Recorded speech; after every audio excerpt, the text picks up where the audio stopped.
What's going on, guys? Welcome back to the channel. It is another crisp, cool day out here in Connecticut, and I'm out here on the Milad XT600 with a torque sensor. I'm testing out the pedal assist, the torque sensor pedal assist, and I'm a little bit winded. That's what torque sensors do. They offer you some exercise. I do also have a throttle, thankfully. Today I have an idea for a video. I've been doing these reviews for about 6 months or so. The first review I've ever done on an e-bike was for the Kepler, and that was just on a bike that I purchased. I just wanted to make a video on it. I thought it was cool. I got paid nothing for it, no affiliate link. I didn't get the bike, nothing. Second review that I did get a bike for was the Angway X26. That I did enjoy. Actually, no, I take that back. I did buy the secondhand wired cruiser. That was my second bike that I did a review on. But I did get the Angway X26. Angway is a bigger company. I think they have pretty good products. But as I do these reviews, I see something that is very bad. So one thing I'm seeing a lot of in the e-bike industry, especially when it comes to smaller companies, is massive amounts of dishonesty when it comes to reviews. And it's driving me up a wall. It does bother me. It definitely triggers me. And I have to get it off my chest. And what I want to do with this video is start a conversation in the comments section as to what we can do as consumers to protect ourselves against fake reviews. We'll make some kind of a comprehensive list, or someone can go through the comments and just see, okay, that's a good idea, that's a good idea, that's a good idea, and then arm themselves against false reviews. And I'm not talking about video reviews. Those are hard to fake. Those, you see a bike with a certain amount of power, you see how fast it goes, you see how it climbs hills. Those are kind of hard to fake. I'm talking about written reviews. Tons and tons of fake written reviews, to the point where I will see pictures, slightly different pictures, in the same setting, used in completely different reviews by completely different people. It's very clear that the company just took a bunch of the same photos and used the same set of photos for different reviewers, just to pad the amount of reviews that they have. Reviews, which are obviously fake reviews. You'll see this on Amazon. You'll see a lot of fake reviews on Amazon. And obviously, there's some ways to tell bad reviews from good reviews. One way I know is an app called, it's a browser extension called Fake Spot. I use that. But sometimes it's hard to tell. So if you guys have any advice on how to spot fake written reviews on Amazon, leave it in the comments below. Let's help the community out. But when it comes to website reviews, let's say you go to a particular company's website and you see their reviews and it's obvious that they're fake, or maybe it's not so obvious. How do you check if it's fake or not? There's really no way to tell. I don't know. Especially if it looks okay. Sometimes it's obvious. You can tell that someone from a different country wrote it up, and the English translation is terrible. They're using words that would never be really used in common English if we were just having a chat, or if I was typing something out. I guess that's one way to tell. But these fake reviews go even further, because companies then will allegedly will hire bots and just scour particular creators.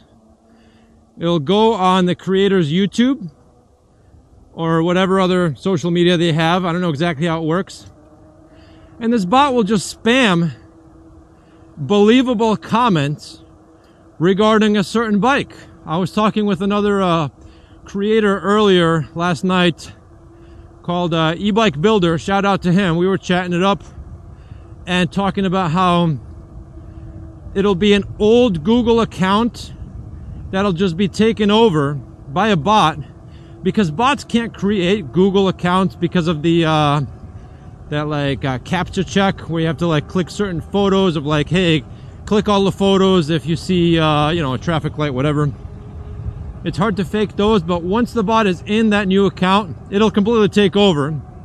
And it'll leave comments and respond to comments that are very believable for a particular purpose. In this case, e-bike manufacturers. And how do you believe it? Like, how do you fact check that?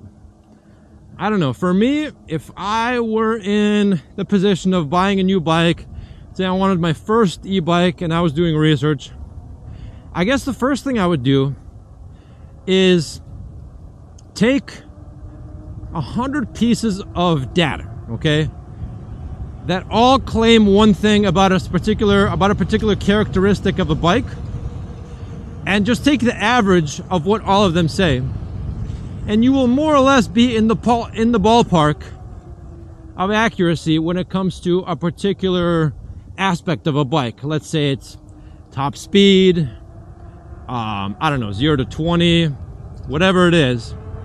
Take 100 pieces of data, 100 points of data, and take the average, and maybe you'll be in the ballpark of accuracy.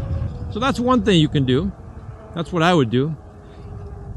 For more subjective things, like overall feel and how they like the bike and reliability maybe, I would just join the Facebook group, if one exists, of that bike before you even have the bike. And I've done this with, I did do this with a couple bikes, one of which being the Aerial Rider Kepler that I did sell, but it was a great bike.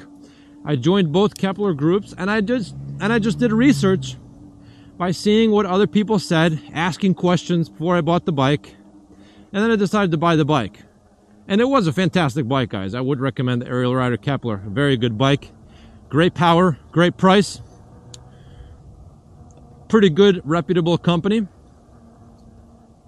I've seen people with thousands of miles on that bike before they had to replace the nylon gears that are in the motor, but that's really not that bad. And those are kind of designed to last only a certain amount of miles anyway. And let's go even further. What some companies do, and in all fairness, the company itself didn't do this. They're just trying to maybe be a good company. Maybe they're just trying to give a good product. What some people do is they become very almost dogmatic. There's almost like a cult-like following for a particular bike, to the point where if you say anything negative about a particular brand that they own or happen to have an emotional connection with, they will defend that bike to the death. Even if that manufacturer is in the wrong, they will defend that bike to the death. And obviously that's not right. Just an irrational, emotional connection that later on you're going to look back on and realize just how silly you were, being so in love with the collection of plastic and metal. At the end, these are just machines. It's just an electric motor, controller, and a battery on a bicycle frame. That's it. That's all it is. And people will start wars with other people, comment wars, over a particular e-bike brand. And I hope one day they look back on what they said and realize just how silly it all was. This is just a mechanical machine. It's not a person, it's not a family member, it's not a dear friend. It's a cold collection of metal and plastic. But people then are extremely biased when it comes to what they respond to. If someone has a question, let's say, hey, I'm thinking about choosing between this bike and that bike. What do you guys think? They will automatically be heavily biased towards the one that they have, because for whatever reason, it's their new religion. They have nothing else going on in their lives, or they're super excited about it, and they haven't taken a step back to realize that there are other bikes that exist that are good. There are good bikes out there that do exist, and they're just so biased towards one particular bike that they will inevitably give false information about their bike, or maybe about the other person's bike. They'll say, all other bikes suck except for this one. This is the best one to get. No, that's not true. You haven't considered all the facts. Price, shipping cost, shipping time, brand size, brand support, reliability, customer support. Will the brand, if the brand is bigger, the chances are that they will stick around for a long time versus if the brand is smaller. Customization, options for customization. How many people are there in the community that can help you out as well? All of those things do matter when it comes to buying a bike. But what do you guys think? If you were buying a bike right now, how would you know if a written review was fake? And now let's get to another topic, which are video reviews. Kind of like the videos I make. I make reviews for e-bikes, and a lot of reviewers claim to be honest. However, I have reviewed products that other reviewers have reviewed, and I can tell you that some things that they will just openly say, oh, this is good, this is quality. No, it sucks. It's not quality. For example, one bike that I recently got, I haven't reviewed it yet. They send you a helmet, and I've seen one reviewer say, oh, this is a good quality helmet. That helmet is shit. It feels like cardboard. It sucks. It's a helmet that you wear that's better than nothing. But I wouldn't even consider it to be a permanent solution. It's something that you wear while you're waiting for your other helmet to arrive. That helmet sucks. That's just one small example of what you might hear of a reviewer say that is untrue. Why they do that? Maybe they just want to have a positive relationship with a company and they're going to do it through dishonest means. Starting to sound like a politician over here, but that's what happens. People love the money rolling in, love getting stuff for free, and I get it. I like it too, I'm not going to lie, but I'm going to try and be honest as much as I can. One thing that you guys have to realize is that everyone is biased. There's actually a book that I was given at one point. It's called The Everyday Bias. I'd recommend it. And in that book, they talk about how everyone's biased. And what's interesting is that the people that say they are the least biased actually end up being the most biased. So we are all biased. And the people who say they are unbiased, you believe them the least. Because they're actually the most biased.